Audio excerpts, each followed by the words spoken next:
तो हम लोग कक्षकरण के बारे में बात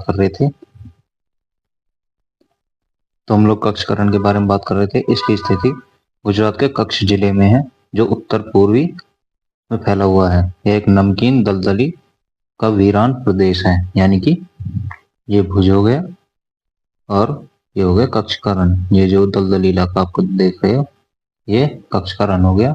इसका क्षेत्रफल 23,300 किलोमीटर स्क्वायर है। 9 अप्रैल 1965 को पाकिस्तान ने अचानक आक्रमण करके इसके एक भाग पर कब्जा कर लिया। जो भुज की लड़ाई हुई थी 1965 को, उस समय बांग्लादेश का भी बंटवारा हो गया, जो कक्षकरण पर उन्होंने हमला किया था। अंतर्राष्ट्रीय न्यायालय के निर्णय 19 फरवरी 1968 के अनुसार कक्षकरण का 10% भाग पाकिस्तान को मिला लिया गया, 90% भाग भारत को दे दिया गया। ठीक है, अब आगे देखते हैं। सियाचिन ग्लेशियर भारत के लद्दाख ट्रांस हिमालय में स्थित एक बर्फीला इलाका, ये सियाचिन ग्लेशियर है। ऊंचाई है इसकी 5700 मीटर, लंबाई 72 किलोमीटर और चौड़ाई 2 से 3 किलोमीटर। ठीक है, ये सियाचिन ग्लेशियर है। भारतीय सेना ने 13 अप्रैल 1984 को ऑपरेशन मेघदूत के द्वारा पाकिस्तान के कब्जे से सियाचिन को मुक्त करवाया। दुनिया का सबसे ऊंचा युद्ध स्थल है, यह भी आपको याद रखना है। कई बार पूछा गया है सबसे ऊंचा युद्ध स्थल इंडिया में कौन सा है, तो वो है सियाचिन ग्लेशियर। कराकोरम साल्टेरो श्रेणी, नुब्रा नदी, श्योक नदी, सिंधु नदी, ये सब कराकोरम से निकलती हैं। यह ग्लेशियर कराकोरम में सबसे लंबा है और धरती पर ध्रुव को छोड़कर सबसे लंबा ग्लेशियर है। यह तीसरा ध्रुव भी कहा जाता है। तीसरा ध्रुव किसे कहते हैं? कराकोरम श्रेणी को। ठीक है, ये भी आपको याद रखना है। आगे देखते हैं। सिंधु जल समझौता। सिंधु प्रणाली सिंधु, झेलम, चेनाब, रावी, व्यास और सतलज नदियां हैं। सिंधु में जो भी है व्यास और सतलज मिलके ये तुम्हारी सिंधु नदी में मिल जाती है। इधर चेनाब, रावी और झेलम एक साथ मिलकर ये सिंधु में मिल जाती है। और सिंधु ये निकलती है आपके चाइना से, चाइना बॉर्डर से होती हुई आती है। तो इसके ट्रिब्यूटरी आपको याद रखनी है जितनी भी है। सिंधु, झेलम, चेनाब, व्यास, रावी और सतलज, ये इसकी ट्रिब्यूटरी है। 19 सितंबर 1960 को विश्व बैंक की सहायता से भारत और पाकिस्तान के मध्य सिंधु जल समझौता हुआ। कब हुआ? 19 सितंबर 1960 को। तो ये आपको याद रखना है। भारत में पूर्वी नदियों रावी, व्यास और सतलज, यानी कि रावी, व्यास और सतलज, इन पर इंडिया का अधिकार रहेगा। और पश्चिमी नदियां जैसे झेलम, चेनाब और सिंधु, झेलम, चेनाब और सिंधु, इन पर पाकिस्तान का अधिकार रहेगा। ठीक है, ये आपको याद रखना है। 3 पश्चिमी नदियां झेलम, चेनाब, सिंधु पर जल परियोजनाएं run of the river project बना सकता है कौन? पाकिस्तान। ठीक है,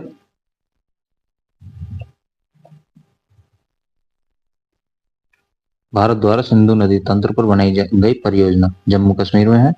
झेलम नदी पर है तुलबुल, झेलम की सहायक नदी किशनगंगा नदी पर है किशनगंगा परियोजना। चेनाब पर है दुलस्ती परियोजना। दुलस्ती कई बार पूछी गई है। बगलिहारी और सलल परियोजना, ये है चेनाब नदी पर। ठीक है, अब आगे देखते हैं आगे क्या बोलता है।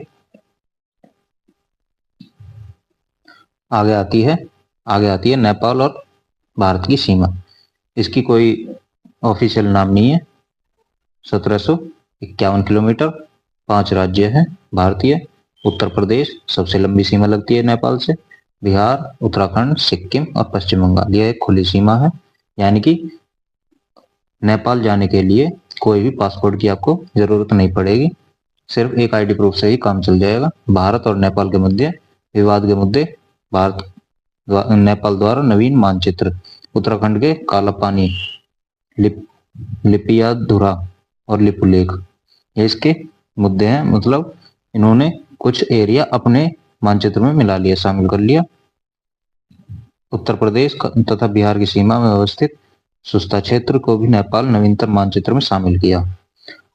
नेपाल के अनुसार सुगौली संधि वर्ष 1816 काली महाकाली नदी के पूर्व में सभी क्षेत्र जिनमें लिम्पुयाधारा, काला पानी और लिपुलेख है। ठीक है, नेपाल का अभिन्न अंग है। ये सब नेपाल ने दावा किया है। भारत और उत्तराखंड के पिथौरागढ़, जबकि नेपाल धारचूला जिले में है। ये ज्यादा इंपॉर्टेंट नहीं है। भारत और म्यांमार की सीमा, इसकी लंबाई है 1643 किलोमीटर। 4 भारतीय राज्य लगते हैं, अरुणाचल प्रदेश, मिजोरम, मणिपुर, नागालैंड। भौगोलिक या प्राकृतिक सीमा कहते हैं इसे। अराकान योमा श्रेणी जो है ये स्थित है, अराकान योमा श्रेणी में स्थित है। प्रमुख तथ्य, पुराना नाम वर्मा है इसका। दक्षिणी पूर्वी एशिया का द्वार कहते हैं इसे, जो म्यांमार है। म्यांमार को बोलते हैं दक्षिण पूर्वी एशिया का द्वार। भारत शासन अधिनियम 1935 से 37, म्यांमार को भारत से अलग कर दिया गया। ऑपरेशन सनराइज, भारत और म्यांमार की सेनाओं ने म्यांमार में उपस्थित आतंकवादी संगठनों का नेस्तनाबूद किया। कलादान प्रोजेक्ट, कोलकाता को म्यांमार के सितवे बंदरगाह से जोड़ती है। इस परियोजना से कोलकाता और मिजोरम के बीच की दूरी लगभग 1800 किलोमीटर से घटकर 930 किलोमीटर रह जाएगी। ठीक है। भारत की जलीय सीमा किस किस से लगती है वो हमने आपको बता दिया है कल की क्लास में। परिचय, भारत की तटीय सीमा, कुल तटीय सीमा कितनी है? 7516.6 किलोमीटर। मुख्य तट सीमा 6100 किलोमीटर। 9 राज्य सीमा तट पर स्थित है। कौन कौन से हैं? गुजरात, महाराष्ट्र, गोवा, कर्नाटक, केरल, तमिलनाडु, आंध्र प्रदेश, उड़ीसा, पश्चिम बंगाल हो गए 9 राज्य। ठीक है। अब आगे चलते हैं। संयुक्त राष्ट्रीय संधि के अनुसार जलीय क्षेत्र, संयुक्त राष्ट्रीय समुद्री कानून संधि 1982 के अनुसार किसी देश की जल सीमा 5 भागों में विभाजित की जा सकती है। आंतरिक जल, प्रादेशिक जल, सन्निधि, संलग्न जल क्षेत्र, अन्य आर्थिक क्षेत्र और उच्च सागर। ये इसके 5 टाइप हो गए। अब एक एक टाइप को देखते हैं। आंतरिक जल, स्थलीय भाग एवं आधार रेखा के मध्य स्थित सागरीय जल। संप्रभुता, आंतरिक जल में संबंधित क्षेत्र सभी जलीय राशियां, नदी, खाड़ी, झील को शामिल किया जाता है। आधार रेखा, टेढ़े मेढ़े तट को मिलाने वाली सीधी काल्पनिक रेखा को आधार रेखा कहते हैं। प्रादेशिक जल किसे क्या है? आधार क्षेत्र से 12 समुद्री मील की दूरी तक विस्तारित जलीय क्षेत्र, ये प्रादेशिक क्षेत्र कहलाता है। आधिकारिक, सब संपूर्ण प्रभुता होती है। जैसे इंडिया की 12 समुद्री मील तक है तो वह अपने पूरे मतलब खनिज संसाधन जितने भी इसमें पाए जाएंगे उसमें सब कुछ इंडिया का ही हाथ रहेगा। सन्निहित संलग्न क्षेत्र, आधार रेखा से 24 समुद्री मील दूरी तक जलीय विस्तार क्षेत्र। अधिकारिता, राजकोषीय, अप्रवासन, स्वच्छता और सीमा शुल्क, कानून उल्लंघन को रोकना और दंडित करना। यदि कोई भी इससे बाहर वाली रेखा में प्रवेश करता है तो उसको रोकना, इस पर अधिकार रहेगा। लेकिन इंडिया का इस पर खनिज संसाधनों के मतलब से अधिकार कम रहेगा। इस खनिज संसाधन का मतलब का अधिकार इसी में रहेगा, अंदर वाली रेखा में। और इससे बाहर वाली रेखा में जो भी कानूनी हस्तक्षेप होगा, जैसे कि आतंकवादी हमले वगैरह होंगे, वो इसे रोक सकेगा, इंडिया इसे रोक सकेगा, उसका अधिकार है। आगे देखते हैं। अन्य आर्थिक क्षेत्र, आधार रेखा से 200 समुद्री मील तक विस्तारित एक क्षेत्र। अधिकारिता, सभी प्राकृतिक संसाधनों की खोज, दोहन, अनुसंधान, संरक्षण व प्रबंधन का अधिकार है। पानी, धाराओं और हवाओं से ऊर्जा उत्पादन करना यह कर सकते हैं, यानी कि 200 समुद्री मील तक। अन्य बस वह 200 समुद्री मील किसी अन्य देश की समुद्री सीमा तक समुद्री सीमा में न लग रहा हो। अन्य आर्थिक क्षेत्र, आधार रेखा से 200 समुद्री मील के बाद जलीय क्षेत्र। अधिकारिता, सभी देशों के समान अधिकार होता है। ठीक है। आगे चलते हैं। जल संधि, ऐसी जल राशि जो 2 स्थलखंडों को अलग करे तथा 2 स्थल राशियों को जोड़े। 2 जलीय राशियों को जोड़े, जल संधि कहलाती है। स्थल संधि, ऐसे स्थलखंड जो दो स्थलखंडों को जोड़े तथा दो जलराशियों को अलग करे। खाड़ी, खाड़ी क्या है? समुद्र से जुड़ी एक ऐसी जलराशि जो तीन ओर से समुद्र से घिरी हो तथा मुहाना संकीर्ण हो। ठीक है, ये खाड़ी कहलाती है। ये होती है गल्फ। और बे यानी कि खाड़ी, इसका मुहाना विस्तारित होता है, जैसे कि ये होगी गल्फ। ठीक है, ये हो गई खाड़ी। ये स्थल संधि और ये जल संधि, यानी कि ये दो समुद्रों को जोड़ रहा है, दो जल राशि को जोड़ रहा है, तो ये हो गई जल संधि। ये दो जल राशि को अलग कर रहा है, तो ये हो गई स्थल संधि। और इसका मुहाना बड़ा है, तो ये हो गई खाड़ी। जैसे ये बंगाल की खाड़ी हो गई और ये गल्फ हो गई, यानी कि इसका मुहाना, ये मुहाना है इधर की तरफ, तो ये बहुत संकीर्ण मुहाना है, तो इसे बे कहेंगे। अंतर्राष्ट्रीय जलीय सीमा श्रीलंका, इंडोनेशिया, पाकिस्तान, मालदीव, बांग्लादेश और म्यांमार। जो इंडिया की अंतर्राष्ट्रीय जलीय सीमा वो इन देशों से लगती है। श्रीलंका से समुद्र पार भारत का एक छोटा निकटतम पड़ोसी देश। अन्य नाम ताम्रपर्णी, सिलोन, रत्नों का द्वीप, पूर्वी समुद्र की स्वामिनी, भारत की चाय की बूंद। पाक जल संधि, पाक जल संधि ये श्रीलंका और इंडिया के बीच है। जल भारत और श्रीलंका को अलग करती है, भारत की खाड़ी को पाक खाड़ी से जोड़ती है, यानी कि पाक खाड़ी है और ये भारत की खाड़ी है, ये पाक खाड़ी को जोड़ती है। कहाँ है? भारत और श्रीलंका के बीच। राम सेतु या आदम ब्रिज या पंबन द्वीप तमिलनाडु व श्रीलंका के मध्य 50 किलोमीटर लंबा ब्रिज है। विवाद मछुआरा और कच्चाती द्वीप, दो विवाद हैं इसके बीच। अन्य देश मालदीव व मिनिकॉय के मध्य 8 डिग्री चैनल, लक्षद्वीप मिनिकॉय के मध्य 9 डिग्री चैनल, छोटा अंडमान कार और निकोबार के बीच 10 डिग्री चैनल, सुमात्रा इंडोनेशिया व निकोबार के मध्य ग्रेट चैनल, तमिलनाडु श्रीलंका के बीच पाक स्ट्रेट, दक्षिण पूर्वी तमिलनाडु और श्रीलंका के मध्य मन्नार की खाड़ी, दक्षिण अंडमान और लघु अंडमान के मध्य डंकन पास, कोको द्वीप म्यांमार और उत्तरी अंडमान कोको स्ट्रेट, लक्षद्वीप मालाबार तट के मध्य लक्षद्वीप सागर। ये सारे चैनल, इन सभी चैनलों में से 9 चैनल दिए हुए हैं, इनमें से कोई ना कोई सा एक हर बार ज्यादातर किसी ना किसी एग्जाम में देखने को मिलता है, तो ये ध्यान से आपको सभी चैनल याद रखने हैं, कौन सा चैनल कहाँ है, किसको अलग करता है, किस किस को जोड़ता है। ये रहे, सब कुछ दिया हुआ है, आप देख लेना और इनको अच्छे से याद कर लेना, नोट्स पीडीएफ वगैरह से बना लेना, कोई दिक्कत नहीं है। ये इसके अन्य तथ्य पढ़ते हैं। अब भारत का भौगोलिक विकास क्रम क्या है?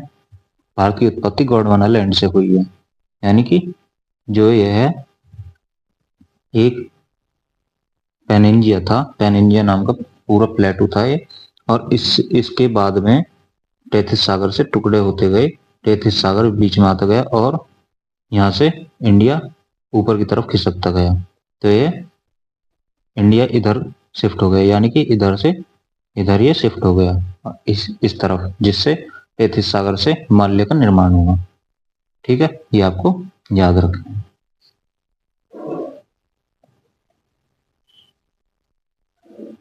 पाकिस्तान की रेखा कक्षरण का बंटवारा चाहता है 24 डिग्री अक्षांश रेखा। रेडक्लिफ द्वारा भारत पाकिस्तान के मध्य अंतर्राष्ट्रीय सीमा का निर्धारण कब किया गया? 17 अगस्त 1947। भारत का समुद्री तल मापन कहाँ से किया जाता है? चेन्नई से। भारत की सर्वाधिक लंबी जलीय अंतर्राष्ट्रीय सीमा किस देश के साथ लगी हुई है? बांग्लादेश। भारत म्यांमार सीमा का निर्धारण प्राकृतिक पहाड़ियों द्वारा किया जाता है। मिसिपी, पकटोई, पटकोई, नागा तथा अराकान योमा पहाड़ियों से। किस देश के साथ भारत की सबसे कम सीमा विस्तार है? अफगानिस्तान 106 किलोमीटर। और ये नागालैंड, नागालैंड ये सबसे कम स्टेट ऐसा है जो सबसे कम अंतर्राष्ट्रीय सीमा लगाता है। उर्वरता की दृष्टि से किस क्षेत्र को भारत का हृदय माना जाता है? गंगा मैदान को। किस भूगोलवत्ता ने कहा था कि भारत को महाद्वीप कहने का उतना ही अधिकार है जितना यूरोप को। George B cracy. भारत का कौन सा स्थान 3 सागरों का संगम कहलाता है? कन्याकुमारी। अंडमान निकोबार को मकरत द्वीप कहा जाता है, ये आपको याद रखना है, मकरत आइलैंड। हिंद महासागर का प्राचीन नाम रत्नाकर। ठीक है। सेब्रो चैनल, यह चैनल लिटिल निकोबार को कार निकोबार से अलग करता है, हिंद महासागर को अंडमान सागर से जोड़ता है। 3 अर्धचंद्राकार समुद्र तट कन्याकुमारी में मिलते हैं। जाफना तमिल बाउल से श्रीलंका से एलिफेंटा की दर्रा जुड़ा है।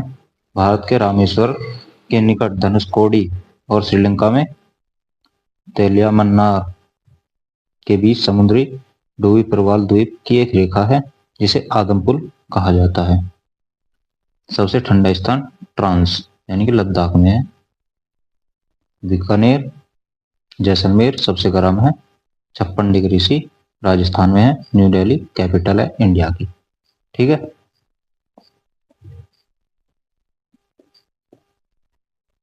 कोलाबा पॉइंट मुंबई में, पॉइंट कालीमेर तमिलनाडु एवं पॉइंट पेड्रो जाफना श्रीलंका के उत्तर पूर्व में।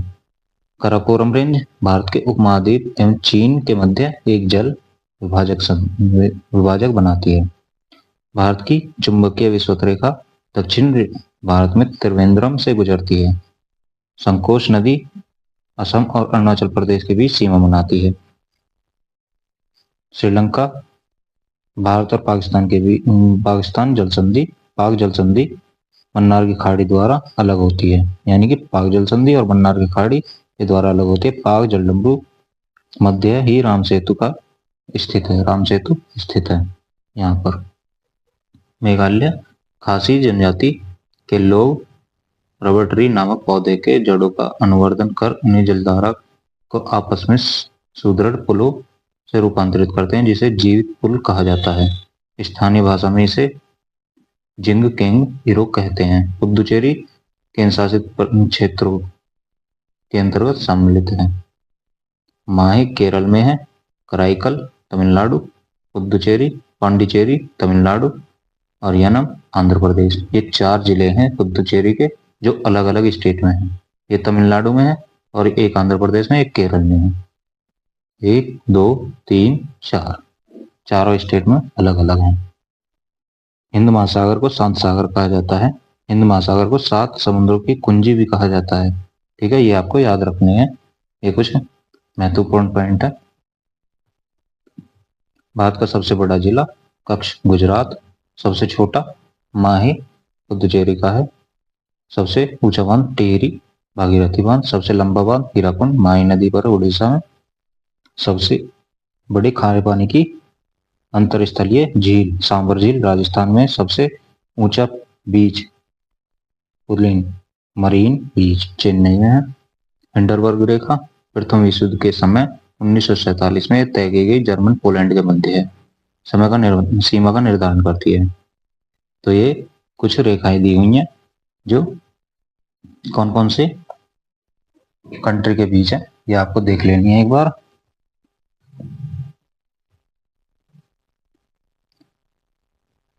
चैप्टर 2 को हम कल से स्टार्ट करेंगे। तो आपको वीडियो कैसी लगी ये आपको कमेंट में बताना है।